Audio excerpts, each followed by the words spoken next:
Hey guys, it's me, and this is my labor and delivery story. I had my daughter on March 19th, 2012, and she was a week and a half late.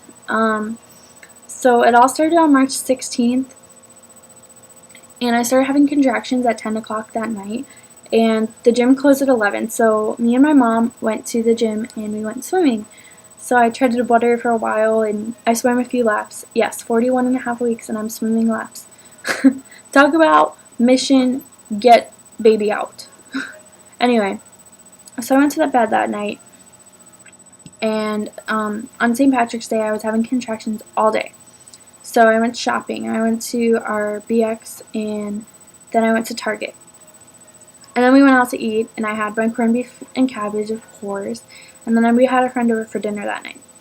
So during dinner, we played Phase 10, and throughout the game, I was timing my contractions, and they went like 10 minutes apart to 8 minutes apart to 6 minutes apart to 12 minutes apart.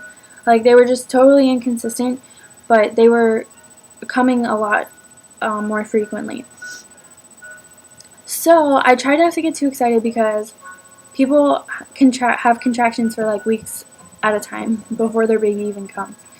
And so I went to bed that night, and they were about 5 to 6 minutes apart, and now they were consistent. And I was getting a little more excited, but still didn't want to like juice my head up, I guess. I didn't want to like put my head there yet. So then I didn't really get much sleep that night because I wanted to time them, and at finally at 4:17 a.m. on the 18th, I got out of bed because they were coming a lot more frequently, and it was starting to like ache more. So I got up and I showered. I didn't wake anyone up yet. And then after my shower, I went downstairs and told my mom that my contractions were 2 minutes apart. And she looked at me like I had a million heads. She's like, 2 minutes apart? You need to go to the hospital. Oh my God, you need it. And she was freaking out. And I was like so calm. I was like, oh no, don't worry about it. I don't need to go. I'm not in pain. I don't really care. I was like, I'd rather just hang out at home for a little while. And she's like, no, no, no. So finally at 5:08, I called the hospital and told them that I've been having contractions pretty much all night long. And now I lied. I said they were like 4 minutes apart because I didn't want them to be like, oh, you need to come in right now, blah, blah. Because I really wasn't in pain and I really didn't want to go in. But I told them that. I gave them a close number. So they told me to go ahead and eat breakfast and take a shower and come in, and I was like, I already did all that. But I just hung out a little bit longer, and at around 7 o'clock I went upstairs and told my husband that he should get up and get ready because we're going to go in. So he took his sweet time too. So finally we got into the hospital at 7:40, and they checked me in, and they hooked me up to some monitors and stuff, and my midwife came in, and she was so rude. She came in and she's like, you're not in labor, blah, blah, blah. Because by the time she hooked me up to the monitors and whatnot, it was like an hour later, and I was tied down to a bed. Of course, my contractions were going to slow down. I didn't understand why they didn't, like, get that. And she's like, oh, you're not in labor, blah, blah, blah. So she checked me, and she said I was 2 centimeters, and that she had stripped my membranes, and now I was a 4 centimeters and -1 station. She said she would have asked me to strip my membranes, but there was like barely anything there, so she just went ahead and did it. And she said that normally she would have asked, but there's really like nothing there. So explain to me, if there's nothing there, how did I expand 2 more centimeters? That kind of like put me in a weird mood, because after her telling me that I wasn't in labor, and then telling me that she mechanically made me a 4 and that I didn't even do that on my own, that kind of like was a damper on my mood already, because I was just like, okay, lady, first of all, you didn't even ask me if you could strip my membranes. Like, that's my body, that's my membranes. I don't want you to touch it. And that was in my birth plan that I already gave to her, that I didn't want my membranes stripped without asking me. So that really, oh my gosh, I was already mad. So I didn't believe her that I was a 4 because of her. Um, so anyway, she was about to send me home because I wasn't having uh, real contractions apparently.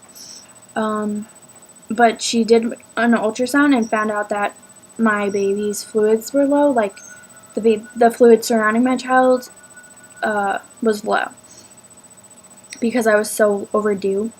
And she told me that I needed to go on Pitocin, and I really had no choice. And I was like kind of upset because I really didn't want to be induced.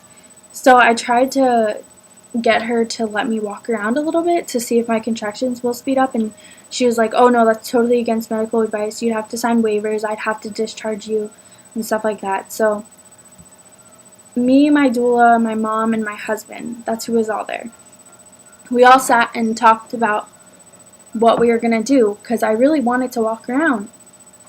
And we discussed it for like an hour. So again, discussing this for an hour, she was not concerned. So I didn't understand why it was such a rush to get me on Pitocin. So then I finally voiced my opinion and told her that I just wanted an hour and a half to walk around and see if it speeds up. And then after me not giving up on what I wanted, she let me walk around for an hour and a half without signing a waiver that I apparently had to sign and everything like that. So again, my trust level is like here now compared to like up here. So me and my husband walked around the hospital for an hour and a half, and we came back, and I got hooked up to the monitor. My contractions were back, and they were very consistent again, but she still told me that they weren't good enough, which dampened my mood. And then she checked me again, and she's like, oh, there's going to be no change, just to let you know. Like, her attitude was so wrong. I hope no one has anyone like an experience like this. So she checked me and said I was still at 4 centimeters, absolutely no change, and I was at a -2 station. You're lying, because my baby did not go back into my womb, because when I was checked when I got to the hospital, I was -1. And I was -1 at my 40-week appointment. And also, at my 40-week appointment, I was 80% effaced, and now she's telling me I'm 60% effaced? Or something like that. What? Like, that makes no sense. So I was just completely angry that she was lying to me to get me on Pitocin, which I ended up going on because I really had no choice at that point. Because I couldn't request another doctor because it was a Sunday morning, and she was like the only one on call because it's a military hospital. So anyway, that really stunk. So they put the IV for fluids in at 12:45 that afternoon. So yeah, I got my fluids to prepare me for the Pitocin. And then the Pitocin started at a level 6, which is what they usually start you at 2:30. At 3:30, it was up to 2. And at 5:25 is up 2 more. And what they were getting at was they wanted me to have, I think, 8 contractions in 10 minutes or something like that. So they kept upping the Pitocin until I got there. Around, I want to say 7 o'clock, they checked me again because I was caving for my epidural at this point. After about, let's see, almost like 14 hours of labor is when I finally started asking or questioning about any kind of pain medication. So I was really starting to want that epidural, and they came in and they checked me just so I could see where I was at, to see if that's really what I wanted. And I was 7 centimeters, 100% effaced, and I was at a +1 station. So the baby was like almost there. And I caved for the epidural because I was in I was in bearable pain. Like, they kept asking me what my pain levels were, and throughout the whole process, I was like at a 5 or lower. But then around now, my contractions were like a minute apart, not even, because of the Pitocin. And they were at like a 7 on the pain level. Sorry.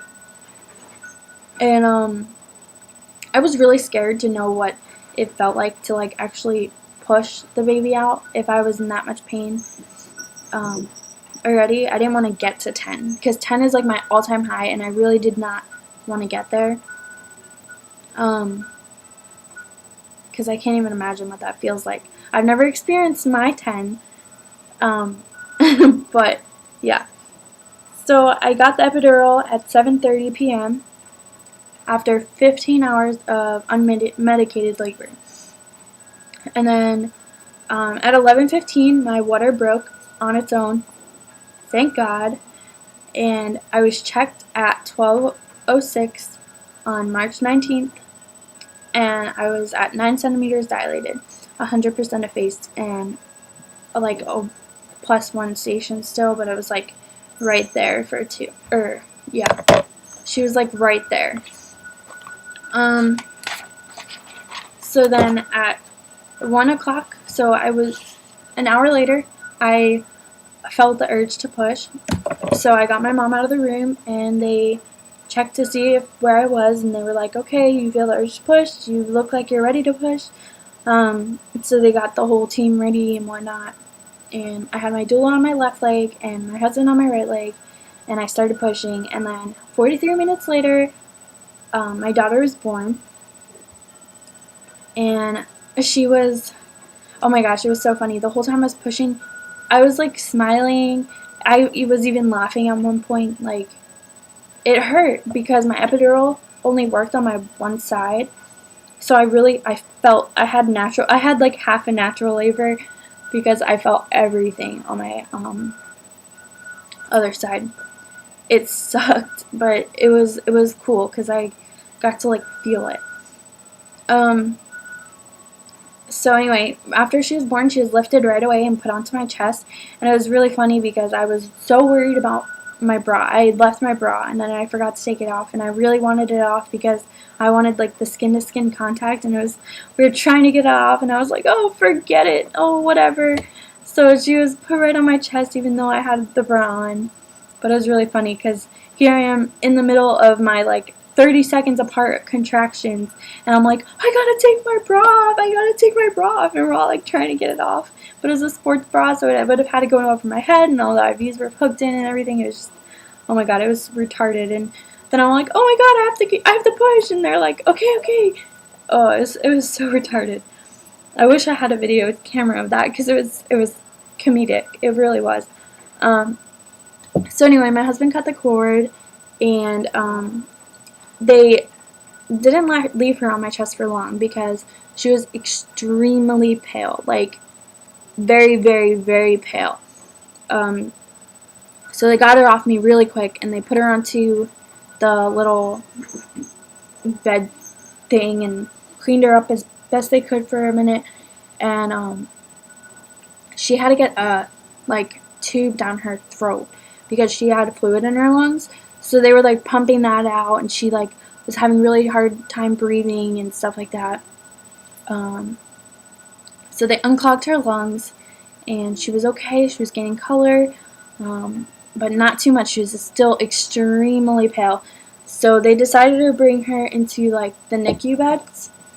They don't have a NICU, but they have like the little beds for like the heating beds and stuff, because she was very pale. She was like cold and stuff. So they were carrying her out, and I had no idea what was going on. I like looked over.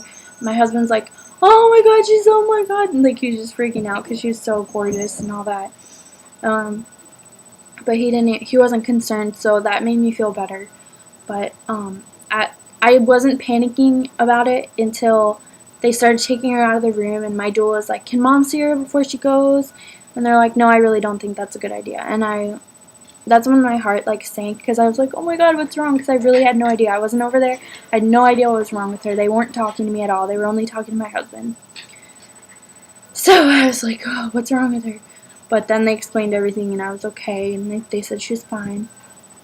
And anyway, she was 7 pounds and 10 ounces, and she was 20.5 inches long, which is really easy to remember because I was like 7 pounds 3 ounces, and I was 21 inches long, which is, she was so close to me.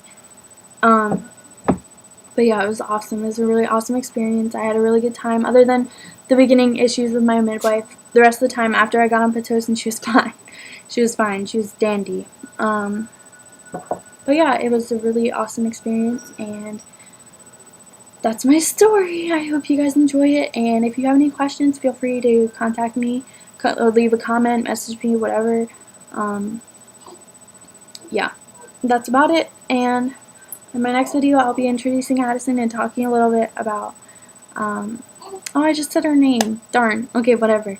I'll be introducing her and talking about my postpartum, dealing with postpartum and whatnot. Alright, so I will see you in a bit. Bye.